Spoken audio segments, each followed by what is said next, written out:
Ayon po dito, China binalaan ang Pilipinas na maging handa sa mga posibleng mangyayari.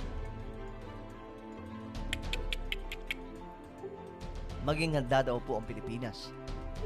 So ang tanong dito mga sangkay, at any moment ba ang China aatake sa ating bansa? Kasi ayun o, maging handa daw ang Pilipinas sa posibleng mangyari. Pambira, wag naman po sana, no? Wag naman po sana umabot sa ganun. Pero ito mga sangkay, tingnan po natin ang balita.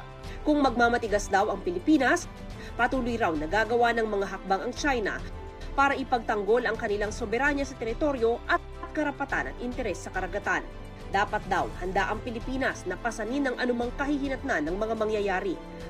Sa marami po nilang binitawan mga sangkay na mga salita, sa Pilipinas, ito na po yung pinakamabigat. The Philippines should be prepared to bear all potential consequences. Sa madaling sabi, mga sangkay, pinaghahanda po tayo o maging handa daw po tayo, sabi ng China. So, ang tanong dito, itong warning nga ba ay isa na pong banta sa mga Pilipino? Banta ng digmaan? Yan po, mga sangkay.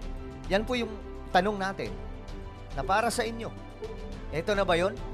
Kasi sa marami nilang statement, kagaya ng una, mga sangkay, ang isa sa mabigat po nilang sinabi nakaraan ay huwag daw makipaglaro sa apoy ang Pilipinas at China.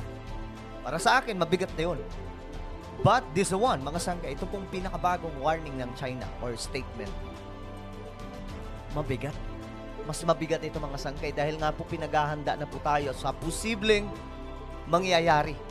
So ano yun? Sorpresa bang atakihin ng China ang Pilipinas? At any moment? At ang delikado kasi dito mga sangkay, ay naku, wag naman po sana, no? Wag naman po sana. Kasi ang gusto po natin mangyari na bumangon pa ang Pilipinas mula sa pagkadapa sa kahirapan. Kaya nga po, sinusuportahan po natin yung economic charter change. Pero kung magkakaroon ng digmaan, aba, mabigat to.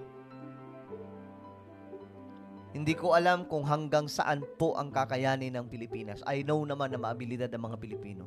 But this time kasi, nasa modern age po tayo. Na hindi na po mano-mano ang labanan. Ngayon, ang labanan mga sangkay, gamit na po yung mga teknolohiya nila. Mga pandigma, kagaya na lamang po ng nuclear war.